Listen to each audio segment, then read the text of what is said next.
Hi there, and welcome on the journey to transform culture. I'm Steve, and I'll be your guide. Well, folks, I hope you're having an amazing day and an even better week. Today, we're going to jump straight in and start talking a little bit about frustration.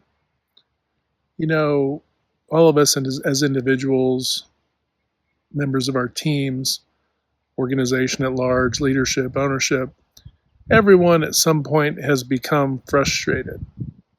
But when we peel into that frustration, ultimately, we have to realize that there are whys, right? Whys that we're experiencing frustration. And, this gets a little bit philosophical, but you have to ask yourself, are you mad at the lesson, right? So let's say you go to work for an organization and at some point, there's fails to be a good alignment with that organization. Maybe they profess certain values, right? And there's a lesson here in what I'm saying as well. Perhaps they profess to have certain values to honor quality, to honor the people that work for them, and so forth and so on. And but the reality is that they don't, or they don't consistently, or they don't enforce it, or it's sporadic, or it's opportunistic. It just doesn't align. Let's just call it what it is. They don't live up. They don't walk their own talk, right? They don't exude the standards and the values. They don't really cling to those values as much as they say they do. And I'm just using this as an example. So when this happens, what happens? You become disillusioned, right? You become irritated because this alignment is no longer there, or your uh, expectation that they had these values seems to be a slippery slope, a crumbling, walkway. It's just not firm. It's not. It's not very. Their foundation is weak, really, right? And depending on the organization, are they just starting out? Are they a startup, 0 to 5 years, roughly? Are they, and so forth?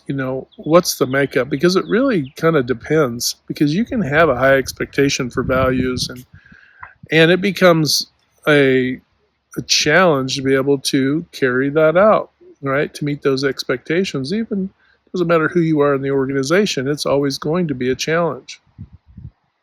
And there's never going to be perfection. It wouldn't matter if you said, what you said your values were.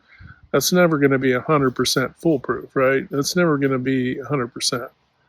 You're 100%, you'd be happy if that was your 92, 94%, right? So the alignment that you had going to work for them, and then what you see evidenced by the experience of working where you went to work, basically you're gleaning that they don't honor the values they profess, right? Now this can work also on the opposite side. You're doing an interview, you're the organization, and the individual talks about, you say this is what we value here, da da da da, and then they agree to it, right? There's an agreement, right? A social contract to go along with probably a contract, right? And hiring requirements and so forth. Well, it wouldn't matter who you are in the spectrum. If you're the employee, it doesn't matter where you are as a team member, leader, owner, it doesn't matter. If you're not living up to the agreed upon contract or values, and then somebody lets off the gas, then another is going to become what? Frustrated. Now, that's the macro. The micro is that you have these same things going on between individuals in your organization as well. Your departments working with each other, right? Trying to cooperate, hopefully, with one another. Individuals trying to do the same. And those who aren't. Let's just call it out what it is. Those who don't then become situational. And so frustration can develop over time. It's kind of like a thorn, right? The thorn becomes an infection, and that infection grows. And next thing you know, you have an unhealthy organizational culture. It's fractured, right? It's split. There's a chasm. There's a divide. And while you had the same idea for a destination in mind when you began, you were 1 degree off in a certain aspect of that somewhere along your journey, and all of a sudden you're 500 to 1,000 miles off course um, from where you both agreed upon, or multitudes agreed upon, or whatever. And when you get off track like that, that separation grows, and then this is where some of the frustration comes in, because you're also still relying upon one another to cooperate to get things done to service the customer. You're trying to juggle all of that and trying to make the customer your number one priority. And even that as a value can fall through the cracks if any person or group within the broader team drop the ball, right? So there's frustration, right? This is essentially the genesis of frustration. You can extrapolate all of this out into all aspects of culture and groups and everything else, and see that this is true. It's an agreement or disagreement on a value and a lack of alignment. So, because you have this frustration, you decide to leave the organization. And then you might go on to another organization who does the same thing all over again. But it takes you time to figure out, right? Because you're not going to figure out in the first 5 minutes, although sometimes you can glean a lot in the first few days or a month. You start to see a pattern, and you start to see this pattern. And what happens over time, and leaders and owners need to take real close heed to this. If you're just kind of off in la la land right now, you need to zero in on this and put a laser on this one. People are essentially observers of your organization, and they are essentially, think of they're data ciphers. They're essentially observing and doing pattern recognition on your organization. And then, so if you have a 10+% turnover rate, throwing all the gimmickry out, you have a significant rate like that, and your retention is not fantastic, then what it is you keep hauling in more people. Your auditors, you're just hiring auditors is all you're doing.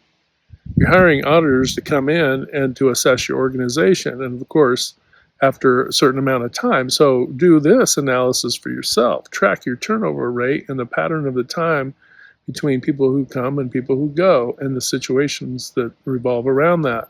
And what you're going to find is that they're basically voting with their presence or lack of cooperation, because sometimes people will, and it's not always people just decide to leave an organization. Sometimes people will become upset and frustrated, and potentially they'll get fired, right? But not all firings result, because you got to look at the genesis of why they got fired, right? To peel this back.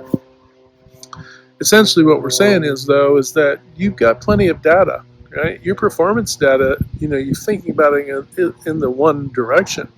You need to look at it from the other direction, perspectives, and then say, okay, what is it that people are gleaning about our organization? Why don't people want to stay here? Right? And ask yourself, why don't people want to stay here? And then for those that do stay there, why do we have all these issues? Because there are times when people stay irrespective because they've already assessed. And now what you might have is you might have passive aggressive behavior happening. So if an employee doesn't get along with the supervisor with the manager with the team, and they're grumpy and they're not happy with things, and rather than leave because they got to feed their families and survive in the world, they stay. But that has to go somewhere. Where do you think it pops out? It pops through in their passive aggressive behavior, the lack of cooperation, their inability to meet targets and goals. Balls being dropped at some stage of the process. Your quality suffers, your on-time delivery, right? All these things. And so you might have people that get along great or appear to get along pretty good, but your performance is not great, right? So what you need to do is go, well, why is this? And when you start to peel the layers back, you start to see where this frustration takes on different forms. It's not always as clear as frustration like you might think. You might, because we're conditioned by our environment. If I'm frustrated, I get mad, right? Or say a thing or do a thing or whatever. But not everybody does that because people have gotten wiser, and also they have to protect their families from organizations that have unhealthy cultures. It might be that the town you live or the city you live in, only so many of them offer benefits, or only so many of them there may be few opportunities. All of these things play into reasons why people don't move on as well. So even if your turnover is like, oh, well, we've got a 7%, or we've got a 93% retention rate, we're fantastic and we're great. So I would say to you, take a laser and look into your organizational culture. And if you start to see fracturing of your performance, or that whack-a-mole scenario, oh, great, our on-time delivery is there, but our quality is suffering. Oh, great, our quality is improved, but our on-time delivery is suffering. Something is always in a suffering state. It's always it is always a zero-sum game in a situation where passive-aggressive behavior leads over into subversion, sabotage. I hate to use the S word, but sabotage, right? It's an ugly thing.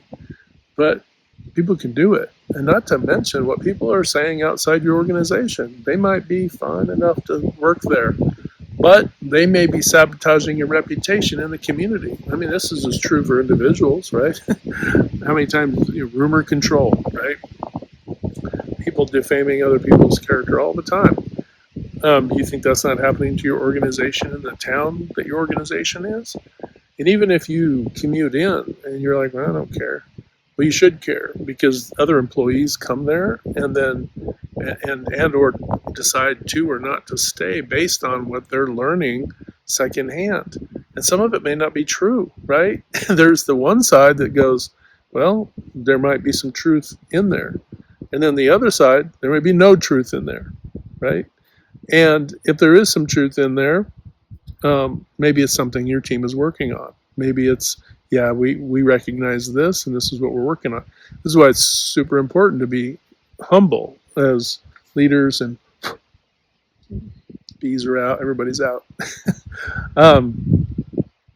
Be super humble to listen to your team and get feedback and all these things.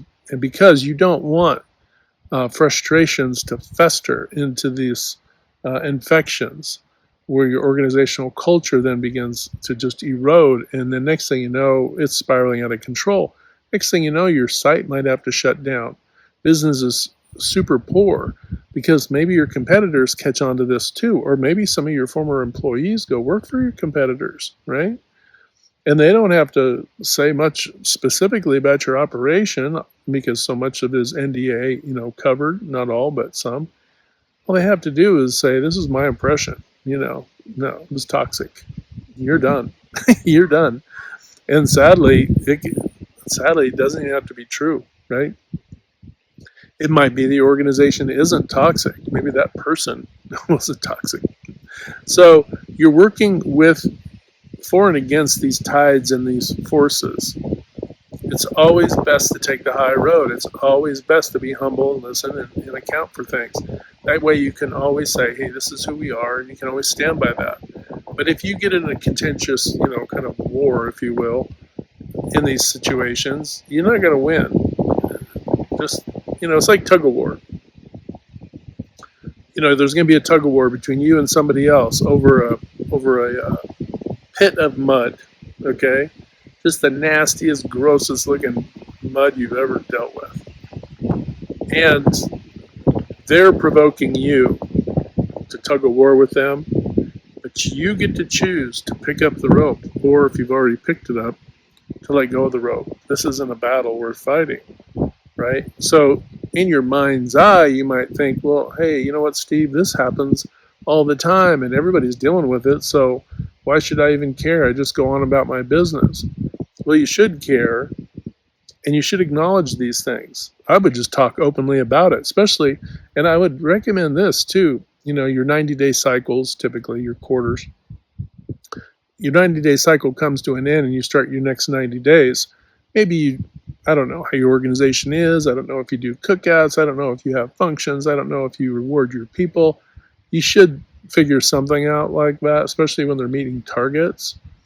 But it could be a training day, whatever it is. But talk about these things in the open. And the other thing is give everybody the opportunity. Hey, this is your opportunity to voice your concern and make it open forum, right? Because here's the thing, if people won't talk about it in the place where it's occurring or put it in writing, then it's BS, right? It's BS. And put their name to it, then it's BS. It's like, well, put that down, write that down, and put your name to it. Okay. Because once they do that, if it's a critique on something that needs to change, then you go, okay, this is on my list of things to do, right? Same thing with open forum. You take notes, who said it, and okay, we'll address that and we'll see what we can do. Because you want to improve these things, right? But if they don't provide any critique and they don't provide any kind of, some of the issues, if they don't kick those out, well, and then that time comes to an end. And then a week later, they decide to, say a bunch of stuff or, because, oh, well, they never fix things around here, this kind of thing. And it's happened everywhere, all over the place at some point. Oh, they this and oh, they that. Okay, well, did you bring this up to they, right? So there's that. And they should, right? And if they don't, then that's where the BS flag has to get called. And that's when you do it in the open forum. You say, if you don't bring it up here, then if it comes up later, no, I'm not talking about situational things where, oh, our machine broke down and somebody didn't respond, because new things can crop up. But we're talking about the nagging, pervasive things that people are going to blah, blah, blah to others about, right? If you're not bringing it up here, then it wasn't important. If it wasn't important enough to deal with in the time frame that it happened, then why are you bringing it up 3 years later and come to find out you've been dropping the ball in your workload? And, not that you're going to say that, but I'm just using that as a reference point for the audience is this person may have had these issues from 3 years ago, driving them bananas, and they've never brought it up. They refuse to bring it up because they're always holding something to complain about.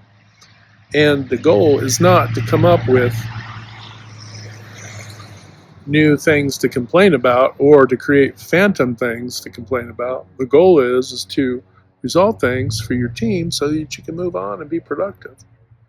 So I think you get the point. But you can flip this around just as quickly and put this on a manager's shoulders. The challenge here, though, is that manager is more in more control of the ball. So people are bringing it up, and the manager is basically throwing it all in the garbage can, any ideas or that sort of thing to leadership, and then turning around and blaming the team at large for not being able to perform well, also not providing resources and doing all the appropriate things, right? You see how this becomes? It becomes kind of like almost like the corrupt prison guard who's, torturing the inmates who are already in a prison cell, torturing them, and there's nothing they can do. And most people go, well, they're inmates. Who cares? It's like, but see, people in the working world, and I'm not saying inmates need to be tortured, but you can see where any corrupt middle person, a middle manager, supervisor, whatever, they start acting in these ways to torment their people. What do you think is going to happen? Well, those people are probably going to leave the organization, or something is going to happen. Your quality is suffering, your productivity is suffering, and you got to peel it back. Now, the best thing to do, especially if you're trying to build cohesion with a team, is to mend this. It needs to be healed. So we need to heal these wounds, right? Between the team, maybe potentially supervision, between management, between leadership or ownership at any level. We need to mend this, and the best way to do that is top down and say, but you got to have humility. You got to throw something sacrifice something on the flames, on the fire, right? If you're talking like a barbecue or a bonfire, you got to throw something on the fire. Hey, you know what? In the past, we haven't been probably as attentive as we should have been, or the organization hasn't been, and we're going to turn the corner now. And your team will like this because now they're saying, oh, okay, so then listen to them. And then be consistent. This is where Gimbal Walks and all these things come in. All right, folks. Well, we want to talk a little bit today about frustration, right? Identifying it, a simple way that you can do in a group environment to make sure that everybody is on the same page in the kind of a social contract sort of way. Remember to not to rely on your gimmicks, right? Don't rely on layoffs, and don't rely on all these things to determine your key performance. Those key performances thrown out the window when you're relying too much on gimmickry.